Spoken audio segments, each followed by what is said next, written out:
بسم اللہ الرحمن الرحیم۔ دیکھنے اور سننے والوں کو زی اسلامک ٹی وی کی طرف سے محبتوں بھرا السلام علیکم۔ دوستو، آج ہم اس ویڈیو میں آپ سے شیئر کریں گے کہ خوبصورت بننے کے لیے ایک وظیفہ۔ دوستو، امام علی علیہ السلام کی خدمت میں ایک شخص آیا اور دست ادب کو جوڑ کر عرض کرنے لگا کہ یا علی، میری بیٹیوں کی شادی نہیں ہو رہی اور نہ ہی اچھے رشتے آتے ہیں۔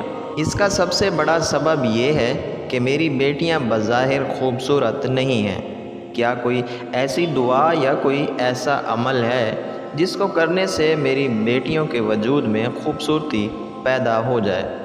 تو امام علی علیہ السلام نے فرمایا، اے شخص، اپنی بیٹیوں سے کہو کہ وہ فجر کی نماز سے پہلے پانی پر سورہ کوثر اور سورہ فاتحہ 27 مرتبہ پڑھ کر پانی میں دم کریں اور اس پانی کو اپنے چہرے پر لگائیں اور پئیں بھی، اور جب جب رزق حلال کھائیں تو ایک مرتبہ سورہ کوثر پڑھ کر اللہ سے دعا مانگیں کہ اے میرے اللہ، میرے وجود میں ظاہری خوبصورتی پیدا کر، اور اللہ کے کرم سے وہ دن بدن خوبصورت ہوتی جائیں گی۔